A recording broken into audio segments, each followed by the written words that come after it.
What is up, my fellow Chibits? Today, I'm here to bring all of you, once again, another weekly anime review of Assassination Classroom Season 2, Episode 17. Every time I hear that opening song, I get even more sadder. I'm not even joking.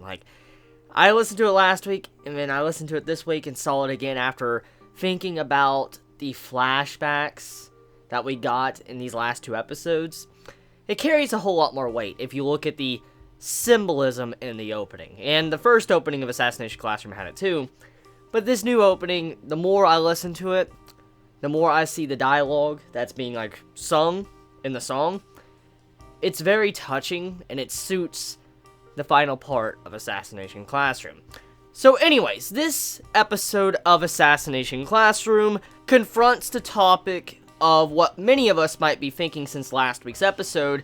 Do we continue to kill Koro-sensei, or do we try to save Koro-sensei? And that is the turning point in the series, everyone. Anime onlys, this is the turning point, because, as you all know, the endgame of the series is to kill Koro-sensei, but now that we've been given the past backstory of Koro-sensei, we now know that there might be a potential way to possibly save him, because he's not really necessarily evil. So, because of this, it leaves us many questions. Which side will win? Because ever since the beginning of the series, it's always been made out to be Koro-sensei needs to die. And then now with the recent revelations, it's like, okay, so is Koro-sensei going to be saved? And now you don't know which side you really want to be on. Now, I'm going to explain both sides here to kind of get a good understanding, for anime onlys can kind of understand, and maybe manga readers too, because I sat down after watching this episode and just fought really hard on it to think about all the things that this really means and the weight it carries. And I kind of understand both sides. I understand Team Red and I understand Team Blue for different reasons, but I will explain. So when it comes to the beginning part of the episode, it starts off where the last week's episode ended off of. You have Nagisa, he's explaining that, hey, maybe we need to save Koro-sensei. We found this out. We can't necessarily kill him now with the information we're given. I think we should all give up Assassination and we should go, try to help out Koro-sensei. Of course, it doesn't really sit right with some of them. You have it to where Karma, he gets really upset with that, and he's like, this is pretty much pissing me off. He's like, hey, all year we've been doing all this, trying to kill Koro-sensei, and when you're telling us to just stop, after all this we've done, all this year, all this build-up, all this bloodlust we have accumulated to take down Koro-sensei, what Koro-sensei has taught us, we're just gonna trample on that and not even follow through with it? But then you have it to where Nagi says, hey, we now know the truth, we need to stop this and all that, we don't need to assassinate him. And this is actually kind of mean in a way, the way Nagisa kind of explained it. And let me explain the dialogue Karma was saying, how he was upset when Nagisa was like, hey, I'm telling you my honest feelings. Nagisa, as we know, he's been hinted at being a very good assassin. He's an excellent assassin that can accomplish a lot of different feats that maybe even Koro-sensei himself could accomplish.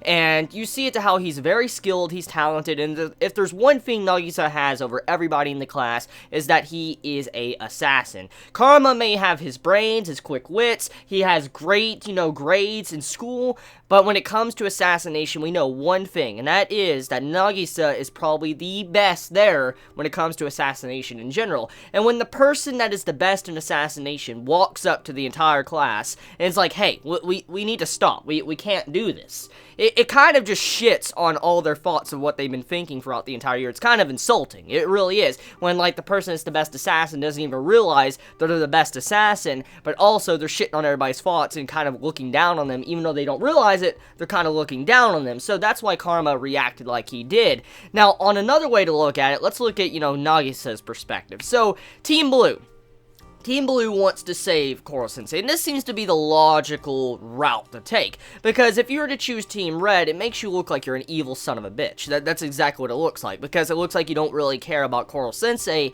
and you want to just straight up put him down. That's how Team Red looks from the eyes of the Blue team. And if I was choosing Team Blue, I'll look at Team Red as, hey, you guys just want to kill Koro-sensei. That's normally the general thoughts some might be thinking when they see that. But it's more to it than that. Team Blue, they realize all the effort that Team Red has been through, but they also know that since there now is a possibility to save Coral Sensei, why don't we do it? But the main thing is, even if they try to find any way to save him, there's a possibility that they might not be able to save them, which goes back to Team Red. Team Red's like, okay, well, we could choose your side, we could try to find a way to save him, but who is to say there isn't a way to save him? What if we spend the remaining parts of our days in this classroom trying to find out a way to save Coral Sensei, and then the entire world explodes?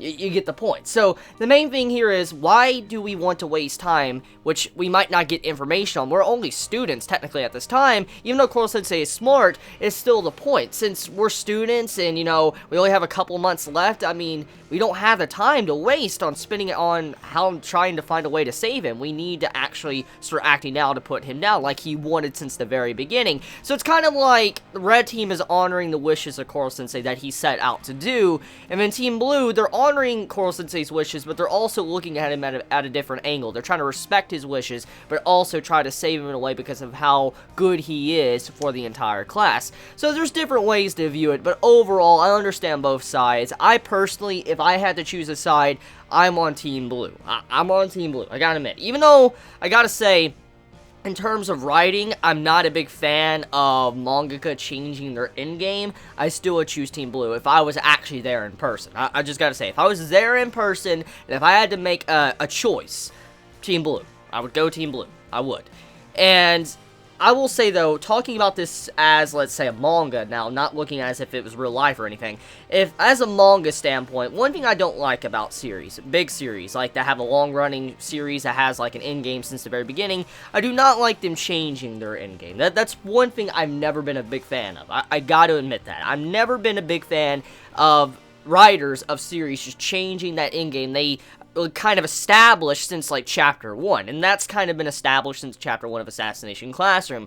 For instance, kill Coral Sensei. His fucking name is pretty much kind of related to kill Coral Sensei. So, with that, we know that it's been established that Coral Sensei needs to die. That's endgame. And it being changed along the road, it might not sit well with many readers of the series. So this is kind of like the point to where the mangaka needs to make a rough decision. Does he continue down the path he established since the very beginning? Or does he take a new path with the new revelations of Coral Sensei that have kind of been hinted at since the first chapter?